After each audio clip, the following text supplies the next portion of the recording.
Hello guys, welcome to new jobs in Telugu. Friends, ఈ వీడియోలో అయితే ఇండియన్ నేవీ నుంచి అయితే ట్రేడ్మేట్ ఉద్యోగాలకు అనేది నోటిఫికేషన్ అయితే వచ్చింది కండి రీసెంట్గా అనేది. దానికనేది మీరు అప్లికేషన్ అయితే ఎలా పెట్టుకోవాలి మిగతా క్లారిటీ ఎక్కడైతే చెప్తాను. అండ్ గైస్, నోటిఫికేషన్ వివరాలు మీరు చూడలేకపోతే డిస్క్రిప్షన్లో లింక్ అయితే ఉంటుంది, అక్కడ నుంచి అయితే వెళ్ళి చూడండి. అండ్ మంచి వేకెన్సీ అయితే ఉండడం అయితే జరిగిందండి. అండ్ ఇక్కడ మీరు చూసుకుంటే 360 పైన ఉద్యోగాలు అయితే ఉండడం అయితే జరిగినాయి. అండ్ దాంట్లో వేకెన్సీ అనేది ఐటీఐ సర్టిఫికేట్ అయితే ఉండాల్సి అయితే ఉంటుంది, వాళ్ళు మాత్రం ఎలిజిబుల్ అవ్వడం అయితే జరుగుతుందండి. మీరు అప్లికేషన్ అయితే ఎలా ఫిల్అప్ చేయాలి, అదేవిధంగా డాక్యుమెంట్ ఎలా అప్లోడ్ చేయాలి మిగతా క్లారిటీగా ఇక్కడైతే చెప్తాను. వీడియో నచ్చితే లైక్ అనేది చేయండి, అదేవిధంగా సబ్స్క్రైబ్ చేసుకోండి. ఈ వీడియోకి అయితే ఒక 100 లైక్స్ అయితే ఎక్స్పెక్ట్ అనేది చేస్తున్నాను, దయచేసి లైక్స్ అనేది చేయండి. అండ్ గైస్, ఫస్ట్ అనేది ఇక్కడ మీరు చూసుకుంటే మీ పర్సనల్ ఇన్ఫర్మేషన్ అయితే ఫిల్అప్ అనేది చేయాల్సి అయితే ఉంటుంది. దానికోసం అయితే ఇక్కడ మీరు చూసుకుంటే నేమ్ ఆఫ్ క్యాండిడేట్ దగ్గర మీ నేమ్ అయితే ఇవ్వాల్సి అయితే ఉంటుంది. మీరు చూసుకుంటే ఫస్ట్ నేమ్ దగ్గర ఫుల్ నేమ్ అయినా ఇచ్చుకోవచ్చు, లేదా ఇక్కడ ఫస్ట్ నేమ్ దగ్గర మీ సర్ నేమ్ ఇచ్చి లాస్ట్ నేమ్ దగ్గర మీ నేమ్ అయినా ఇచ్చుకోవచ్చు అండి. ఇవి రెండు అయితే మ్యాండేటరీ ఏం కాదు. అండ్ ఫస్ట్ నేమ్ అయితే మ్యాండేటరీ అండి, రెడ్ స్టార్ మార్క్తో ఉండేది మ్యాండేటరీ కాబట్టి కంపల్సరీ అయితే ఫిల్అప్ అనేది చేయాల్సి అయితే ఉంటుంది. తర్వాత ఫాదర్ నేమ్ అయితే ఇవ్వండి. అండ్ అదేవిధంగా ఇక్కడ మీ మదర్ నేమ్ అయితే ఇవ్వాల్సి అయితే ఉంటుంది. ఆఫ్టర్ జెండర్ అనేది మేలా ఫీమేలా ఇక్కడ మీరు సెలెక్ట్ అనేది చేసుకోవాల్సి అయితే ఉంటుంది. నెక్స్ట్ మెరిటల్ స్టేటస్ అనేది మీరు మ్యారీడా అన్మ్యారీడా ఇక్కడ ఇవ్వాల్సి అయితే ఉంటుంది. ఆఫ్టర్ అనేది మీ డేట్ ఆఫ్ బర్త్ అయితే ఇక్కడ సెలెక్ట్ అనేది చేసుకోవాల్సి అయితే ఉంటుందండి. ఇక్కడ నుంచి ఇయర్ మంత్, ఆ తర్వాత ఇక్కడ డేట్ అయితే ఇవ్వాల్సి అయితే ఉంటుంది. తర్వాత కేటగిరీ ఇక్కడ మీరు సెలెక్ట్ అనేది చేసుకోవాల్సి అయితే ఉంటుందండి. ఇక్కడ నుంచి అయితే మీరు చూస్ అనేది చేసుకోవాల్సి అయితే ఉంటుంది. గాయస్, ఇక్కడ ఒకటైతే మీరు గమనించండి, ఎస్టీ క్యాండిడేట్ వాళ్ళకు, ఓబీసీ వాళ్ళకైతే ఇక్కడ అండమాన్ నికోబార్లో ఉన్న వాళ్ళకి మాత్రమే వర్తిస్తుంది. ఇక్కడ పీడిఎఫ్ అయితే ఉంటుందండి, అదే మీరు డౌన్లోడ్ చేసి ఈజీగానే చూసుకోవచ్చు. దాంట్లో మీ కేటగిరీ వాళ్ళు ఉంటే మీరు ఎలిజిబుల్ అవుతారు ఎస్టీ కింద, అదేవిధంగా ఓబీసీ కింద. లేని వాళ్ళు మాత్రం సింపుల్గా అయితే మీరు జనరల్లో అయితే పెట్టుకోవాల్సి అయితే ఉంటుంది. ఆఫ్టర్ అనేది ఇక్కడ వేసుకుంటే మీరు పీడబ్ల్యూడీ క్యాండిడేట్ వాళ్ళు అయితే ఇక్కడ ఎస్ అని, లేకపోతే ఇక్కడ నోన్ ఇవ్వాల్సి అయితే ఉంటుంది. ఒకవేళ ఇక్కడ ఎస్ అని ఇస్తే ఎంత పర్సెంట్ పీడబ్ల్యూడీ ఉంది, అదేవిధంగా మీ పీడబ్ల్యూడీ సర్టిఫికేట్ నెంబర్ అయితే ఇవ్వాల్సి అయితే ఉంటుంది. లేని వాళ్ళు ఇక్కడ నో అని ఇస్తే సరిపోతుంది. తర్వాత ఎక్సర్వీస్ మ్యాన్ వాళ్ళకైతే ఇక్కడ ఎస్ అని ఇవ్వాల్సి అయితే ఉంటుంది. అదేవిధంగా మీరు ఎన్ని ఇయర్ సర్వీస్ చేశారో ఇక్కడ ఫిల్అప్ అని చేయాల్సి అయితే ఉంటుంది. అదేవిధంగా మంత్ కూడా ఇక్కడ ఎంటర్ అని చేయాల్సి అయితే ఉంటుంది. అండ్ గైస్, మీరు ఎక్సర్వీస్ మ్యాన్ వాళ్ళు కాని వాళ్ళైతే ఇక్కడ నో అని ఇస్తే సరిపోతుంది. తర్వాత ఇక్కడ చూసుకుంటే మీరు ఆల్రెడీ మీరు జాయినెడ్ సివిల్ పర్సన్గా ఎక్సర్వీస్ మ్యాన్ కిందికి అయితే ఉంటే ఇక్కడ ఎస్ అని, లేకపోతే నో అని ఇవ్వాల్సి అయితే ఉంటుంది. తర్వాత ఇక్కడ చూసుకుంటే మీరు స్టేట్ లేదా సెంట్రల్ గవర్నమెంట్ ఎంప్లాయీస్ అయి ఉంటే ఎస్ అని, లేకపోతే నో అని ఇవ్వాల్సి అయితే ఉంటుంది.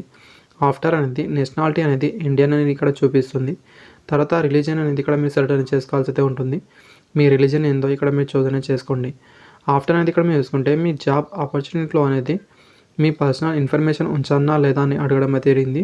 దీనికి అనేది మీరు ఎస్ అయినా ఇచ్చుకోవచ్చు, నో అయినా ఇచ్చుకోవచ్చు అండి, ఎలాంటి ప్రాబ్లం అయితే రాదు. అండ్ ఆఫ్టర్ ఇక్కడ మీరు చూసుకుంటే మీ పర్మనెంట్ అడ్రస్ అనేది ఫిల్అప్ అనేది చేయాల్సి అయితే ఉంటుంది. ఫస్ట్ అనేది ఇక్కడ మీరు హౌస్ నెంబర్, తర్వాత విలేజ్ నేమ్, తర్వాత ఇక్కడ చూసుకుంటే విలేజ్ నేమ్ లేదా స్టేట్ నేమ్ అని ఇవ్వాల్సి అయితే ఉంటుంది. తర్వాత ఇక్కడ మీరు చూసుకుంటే తహసీల్ అనేది ఇక్కడ చూసుకుంటే మండల్ నేమ్ అని ఇవ్వాల్సి అయితే ఉంటుంది. ఇక్కడ డిస్టిక్, తర్వాత స్టేట్, ఇక్కడ పిన్ కోడ్ ఇవ్వాల్సి అయితే ఉంటుందండి. అండ్ నెక్స్ట్ టైం చూసుకుంటే కమ్యూనికేషన్ అడ్రస్ అనేది ఫిల్అప్ అనేది చేయాల్సి అయితే ఉంటుంది.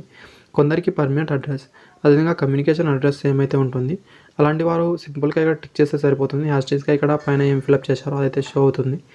వేరుగా ఉంటే ఇక్కడ అన్టిక్ చేస్తే సరిపోతుందండి, మళ్ళీ అయితే ఇక్కడ మీరు ఫిల్అప్ అనేది చేయాల్సి అయితే ఉంటుంది. అండ్ గైస్, నెక్స్ట్ అనేది ఇక్కడ మీరు చూసుకుంటే మీ ఈమెయిల్ ఐడి ఇవ్వాల్సి అయితే ఉంటుంది. ఈమెయిల్ ఐడి, అదేవిధంగా మొబైల్ నెంబర్ అనేది ఓన్లీ యాక్టివ్లో ఉన్న మొబైల్ నెంబర్ ఈమెయిల్ ఐడి మాత్రమే ఇవ్వండి. అండ్ ఈమెయిల్ ఐడి తర్వాత మీ మొబైల్ నెంబర్ ఇక్కడ ఫిల్అప్ అనేది చేయండి ఫ్రెండ్స్.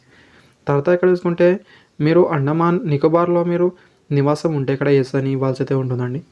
రెండు తెలుగు రాష్ట్రాల వాళ్ళు మ్యాక్సిమం అయితే అండమాన్ నికోబార్లో ఉంటారు కాబట్టి నో అని ఇస్తే సరిపోతుంది. ఇక్కడ స్కిప్ అనేది రావడం అనేది జరుగుతుందండి. ఆఫ్టర్ అని ఇక్కడ చూసుకుంటే ఐడి ప్రూఫ్ అనేది సెలెక్ట్ అనేది చేసుకోవాల్సి అయితే ఉంటుంది. మీ దగ్గర ప్రజెంట్ అనేది ఓటర్ ఐడా, డ్రైవింగ్ లైసెన్సా, పాన్ కార్డా, పాస్పోర్టా, అదేవిధంగా ఐస్లాండర్ కార్డా ఏదైనా ఉంటే అదైతే ఇక్కడ మీరు చూస్ చేసుకోవాల్సి అయితే ఉంటుంది. ఆఫ్టర్ ఇక్కడ మీరు చూసుకుంటే మీ పాన్ కార్డ్ ఇస్తే pan card number, voter ID ఇస్తే ఓటర్ ఐడి నెంబర్ ఇక్కడ మీరు ఫిల్అప్ అనేది చేయాల్సి అయితే ఉంటుంది. ఎంప్లాయ్మెంట్ ఎక్స్చేంజ్లో అయితే మీ రిజిస్ట్రేషన్ ఉంటే మీ రిజిస్ట్రేషన్ నెంబర్ ఇవ్వాల్సి అయితే ఉంటుంది. లేని వాళ్ళు ఇది వదిలేచండి, ఇది మ్యాండేటరీ ఏం కాదు, అయితే మీరు గమనించండి. తర్వాత మీ 10th డీటెయిల్స్ అయితే ఫిల్అప్ అనేది చేయాల్సి అయితే ఉంటుంది. ఫస్ట్ నేమ్ ఆఫ్ ఎగ్జామినేషన్ అనేది ఎస్ఎస్సి లేదా 10th అని ఇవ్వచ్చు. తర్వాత బోర్డ్ లేదా యూనివర్సిటీ నేమ్ అని ఇవ్వాల్సి అయితే ఉంటుందండి. Board of secondary education Andhra Pradesh, Telangana అని ఇవ్వాల్సి అయితే ఉంటుంది. నెక్స్ట్ సర్టిఫికేట్ సీరియల్ నెంబర్ అయితే ఇవ్వాల్సి అయితే ఉంటుందండి. మీ సర్టిఫికేట్ పైన ఇక్కడ బార్కోడ్ పైన అయితే ఉంటుంది, అక్కడ నుంచి అయితే అది ఫిల్అప్ అనేది చేయాల్సి అయితే ఉంటుంది. తర్వాత ఇయర్ ఆఫ్ పాసింగ్ అని ఇవ్వాల్సి అయితే ఉంటుంది. తర్వాత సేవ్ అండ్ ప్రొసీడ్ పైన వెళ్ళండి. మీకు ఒక పాపప్ అయితే ఓపెన్ అవుతుంది, ఇక్కడ అంతా వెరిఫై అనేది చేసుకోవాల్సి అయితే ఉంటుంది. ఏదైనా రాంగ్గా ఫిల్అప్ చేస్తే మళ్ళీ అయితే మీరు ఎడిట్ అనేది చేసుకోలేదు కాబట్టి ఇప్పుడే అయితే అన్ని చూసుకోవాల్సి అయితే ఉంటుంది. ఆఫ్టర్ ఓకే పైన ఇక్కడ క్లిక్ అనేది చేయండి ఫ్రెండ్స్. ఆన్లైన్ అప్లికేషన్ నెంబర్ అయితే ఇక్కడ చూపిస్తుందండి. ఇదైతే మీరు సేవ్ చేసి అయితే పెట్టుకోవాల్సి అయితే ఉంటుంది. ఆఫ్టర్ కంటిన్యూ పైన క్లిక్ అనేది చేయండి ఫ్రెండ్స్. గాయ్స్ ఆఫ్టర్ ఇక్కడ మీరు చూసుకుంటే మీ డాక్యుమెంట్ అయితే అప్లోడ్ అనేది చేయాల్సి అయితే ఉంటుందండి. ఫస్ట్ ఫోటో, సిగ్నేచర్, ఇంప్రెషన్ అయితే ఇక్కడ మీరు అప్లోడ్ అనేది చేయాల్సి అయితే ఉంటుంది. జేపీజీ ఫార్మాట్లో మాత్రమే. అండ్ ఫోటో అనేది చూసుకుంటే ఇక్కడ 10 to 50 KB లోపు అయితే ఉండాల్సి అయితే ఉంటుంది. సిగ్నేచర్ అదేవిధంగా అనేది 10 to 20 KB బిలో అయితే ఉండాల్సి అయితే ఉంటుందండి. గాయ్స్ ఇక్కడ మీరు మొబైల్ ఫోన్లో అప్లై అనేది చేస్తే క్రోమ్లో కావచ్చు, ఏదైనా అదర్ వేరే బ్రౌజర్లో కూడా ఓపెన్ అనేది అవ్వదండి. ఇక్కడ మీరు అనేది అప్లోడ్ అనేది చేయలేరు. దానికోసం మీరు చేయాల్సింది ఒకటే, ఇదైతే మీరు చూసుకుంటే ఫైర్ ఫాక్స్ అనే బ్రౌజర్ని మీరు డౌన్లోడ్ అనేది చేసుకోండి ఫ్రెండ్స్. పక్కనైతే ఇక్కడ మీకు స్టార్టింగ్ కొంచెం బ్రౌజర్ అనేది చూపిస్తుంది. దాంట్లో వెళ్ళైతే మీరు ఈజీగా అనేది మీ కూడా అప్లోడ్ అనేది చేయొచ్చండి. ఆఫ్టర్ ఇక్కడ మీరు చూసుకుంటే అప్లోడ్ అయిపోయిన ఇక్కడ మీరు క్లిక్ అనేది చేయండి ఫ్రెండ్స్. అయితే ఇక్కడ మీరు చూసుకుంటే బ్రౌజ్లో ఇక్కడ మీరు క్లిక్ అనేది చేసిన తర్వాత అయితే ఇక్కడ నుంచి అయితే మీరు ఫోటో అనేది సెలెక్ట్ అనేది చేసుకోవాల్సి అయితే ఉంటుంది. సింపుల్గా సెలెక్ట్ చేసుకొని ఇక్కడ చూపిస్తుంది అంతా ఓకే ఉంటే తర్వాత సిగ్నేచర్, అదేవిధంగా ఇక్కడ పక్కన చూసుకుంటే ఇంప్రెషన్ కూడా అప్లోడ్ అనేది చేయాల్సి అయితే ఉంటుంది. ఇక్కడ ఆప్షన్ అయితే చూపిస్తుందండి. ఇక్కడైతే మీరు చూడండి, ఇక్కడ చూసుకోండి. కొంచెం క్లారిటీ ఇక్కడ చూపించకపోయినా మీరు ఈజీగానే మీ మొబైల్ ఫోన్లోనే అప్లై అనేది చేసుకోవచ్చు అండి ఇదే విధంగా. తర్వాత అప్లోడ్ పైన ఇక్కడ మీరు క్లిక్ అనేది చేయండి ఫ్రెండ్స్. అండ్ నెక్స్ట్ అనేది ఇక్కడ మీరు చూసుకుంటే మీ క్వాలిఫికేషన్ డీటెయిల్స్ అయితే చూపిస్తుంది. ఇక్కడ మీరు ఎస్ఎస్సి అనేది ఫస్ట్ స్టార్టింగ్లో ఫిల్అప్ చేశారు కదా, అయితే చూపిస్తుందండి. ఇక్కడ మీరు చూసుకోవచ్చు. తర్వాత టోటల్ మీకు ఎంత మార్క్స్ ఉండే ఇక్కడ మీరు ఫిల్అప్ అనేది చేయాల్సి అయితే ఉంటుందండి. పర్సంటేజ్లో ఉంటే పర్సంటేజ్లో ఇక్కడ చూపిస్తుంది. ఒకవేళ మీకు సిజిపిఏ ఫార్మేట్లో ఉంటే ఈ సిజిపిఏ ఫార్మేట్ పైన టిక్ అనేది చేయండి ఫ్రెండ్స్. తర్వాత టోటల్ ఎంత మార్క్స్ ఉండే మీకు అండ్ మీకు వచ్చిన మార్క్స్ ఎంత అనేది ఇక్కడ ఇవ్వాల్సి అయితే ఉంటుందండి. ఆటోమేటిక్లీ ఇక్కడ మీరు చూసుకుంటే మీకు వచ్చిన పర్సంటేజ్ చూపిస్తుంది. ఇక్కడైతే మీరు చూసుకోండి. అదేవిధంగా నెక్స్ట్ చూసుకుంటే టెక్నికల్ క్వాలిఫికేషన్ అనేది ఐటీ డీటెయిల్స్ అయితే ఇవ్వాల్సి అయితే ఉంటుంది. ఫస్ట్ అనేది ఇక్కడ మీరు చూసుకుంటే ట్రేడ్ ఐటీ అనేది ఇక్కడ మీరు ఏ ట్రేడ్ నుంచి చేశారో ఇక్కడైతే మీరు సెలెక్ట్ అనేది చేసుకోండి ఫ్రెండ్స్. దీంట్లో అనేది 52 ట్రేడ్ నుంచి అయితే మీరు వేకెన్సీ అనేది రావడం జరిగింది కాబట్టి దీంట్లో మీ ట్రేడ్ కంపల్సరీ అయితే ఉంటుంది. మీరు ఏ ట్రేడ్ నుంచి చేశారో ఇక్కడ కొంచెం ఓపికతో ఇక్కడ మీరు ఫిల్అప్ అనేది చేయాల్సి అయితే ఉంటుంది. ఇక్కడైతే మీరు చూసుకోండి ఫ్రెండ్స్. మీరు ఎన్సీయూటీ నుంచి పాస్ అయ్యారా, ఎస్యూటీ నుంచి ఇక్కడ ఇవ్వాల్సి అయితే ఉంటుంది. అండ్ నెక్స్ట్ చూసుకుంటే ఇయర్ ఆఫ్ పాసింగ్ అనేది ఎప్పుడు పాస్ అయ్యారు, తర్వాత మీకు పర్సంటేజ్లో ఉందా, సిజిపిఏ ఫార్మేట్లో ఉందా అని ఇక్కడ ఫిల్అప్ అనేది చేయాల్సి అయితే ఉంటుందండి. ఇక్కడ టిక్ చేయాల్సి అయితే ఉంటుంది. పర్సంటేజ్లో ఉంటే పర్సంటేజ్లో ఉంచండి. తర్వాత టోటల్ మార్క్స్ ఎంత ఉండే అండ్ మీకు వచ్చిన మార్క్స్ ఎంత ఇక్కడ ఇవ్వండి. నెక్స్ట్ ఇక్కడ క్యాలిక్యులేటర్లో అనేది పర్సంటేజ్లో చూపిస్తుంది. తర్వాత ఇక్కడ డివిజన్ క్లాస్ అనేది ఇక్కడ చూసుకుంటే ఫస్ట్ క్లాసా, సెకండ్ క్లాసా, థర్డ్ క్లాస్లో మీరు పాస్ అయ్యారు ఇక్కడ మీరు ఫిల్అప్ అనేది చేయాల్సి అయితే ఉంటుంది. అండ్ నెక్స్ట్ ఇక్కడ చూసుకుంటే ఎన్సీయూటీ నుంచి మీకు ఐటీ సర్టిఫికేట్ ఉంటే ఇక్కడ ఎస్ అని ఇవ్వాల్సి అయితే ఉంటుంది. తర్వాత ఇక్కడ చూసుకుంటే మీ సీరియల్ నెంబర్ అనేది ఇవ్వాల్సి అయితే ఉంటుందండి, సర్టిఫికేట్ అనేది. తర్వాత డేట్ ఆఫ్ ఇష్యూ సర్టిఫికేట్ అనేది ఇవ్వాల్సి అయితే ఉంటుందండి. మీకు సర్టిఫికేట్ అనేది ఎప్పుడు ఇష్యూ అయిందో ఆల్రెడీ మీ సర్టిఫికేట్ పైన లాస్ట్కి అయితే ఉంటుంది. అక్కడైతే మీరు చూడండి ఫ్రెండ్స్, అక్కడైతే ఆ డేట్ కూడా ఉంటుంది. అదేవిధంగా సీరియల్ నెంబర్ కూడా ఉంటుంది, అది కూడా ఇక్కడ మీరు ఫిల్అప్ అనేది చేయండి ఎన్సీయూటీ వాళ్ళైతే. అండ్ ఒకవేళ మీరు ఎస్యూటీ వాళ్ళైతే నోన్ ఇస్తే సరిపోతుంది. ఇక్కడైతే మీరు చూడండి స్కిప్ అనేది రావడం జరుగుతుంది. తర్వాత ఇక్కడ చూసుకుంటే do you have passing essential minimum education qualification ఇవ్వడం జరిగింది. తర్వాత ఎస్ అని ఇవ్వాల్సి అయితే ఉంటుందండి. ఆఫ్టర్ ఇక్కడ చూసుకుంటే ఏజ్ రిలేషన్ మీకు కావాలనుకుంటే ఇక్కడ ఎస్ అని, లేకపోతే నో అని ఇవ్వాల్సి అయితే ఉంటుంది. తర్వాత ఇక్కడ సేవ్ అండ్ అప్లోడ్ డీటెయిల్స్ పైన క్లిక్ అనేది చేయండి. క్వాలిఫికేషన్ అనేది సక్సెస్ఫుల్లీ ఇక్కడ కంప్లీట్ అని అవ్వడం అయితే జరిగిందని చూపించడం అయితే జరిగిందండి. ఓకే పైన క్లిక్ అనేది చేయండి మీరు గాయస్. తర్వాత ఇక్కడ మీరు చూసుకుంటే మీ డాక్యుమెంట్ అయితే అప్లోడ్ అనేది చేయాల్సి అయితే ఉంటుంది, మీ క్వాలిఫికేషన్ సర్టిఫికేట్స్ అనేది.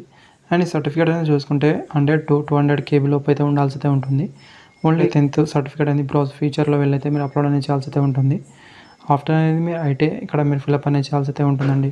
ఓన్లీ అనేది పీడిఎఫ్ ఫార్మాట్లో మాత్రమే అప్లోడ్ అనేది చేయాల్సి అయితే ఉంటుంది మీ 2 సర్టిఫికేట్లు అనేది, ఫస్ట్ 10th ఆ తర్వాత ఐటీ అనేది గమనించండి. తర్వాత ఇక్కడ అప్లోడ్ డాక్యుమెంట్ పైన క్లిక్ అనేది చేయండి ఫ్రెండ్స్. మీ డాక్యుమెంట్ కూడా అప్లోడ్ సక్సెస్ఫుల్ అని చూపిస్తుంది. ఓకే పైన ఇక్కడ క్లిక్ అనేది చేయండి మీరు.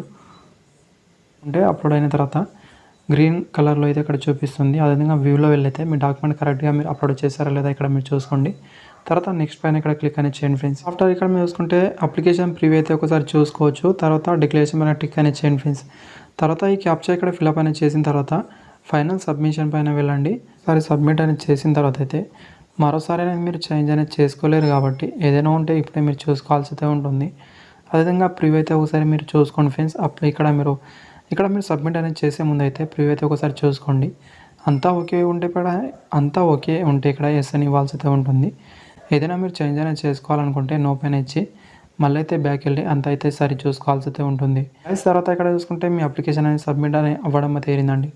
ఆఫ్టర్ అని ఇక్కడ మీరు చూసుకుంటే ప్రింట్ అప్లికేషన్ సమ్మరీ పైన వెళ్ళైతే ప్రింట్ అనేది తీసుకొని మీరు ఫర్దర్గా ఏదైనా యూస్ఫుల్ కోసం అయితే పెట్టుకోవచ్చు.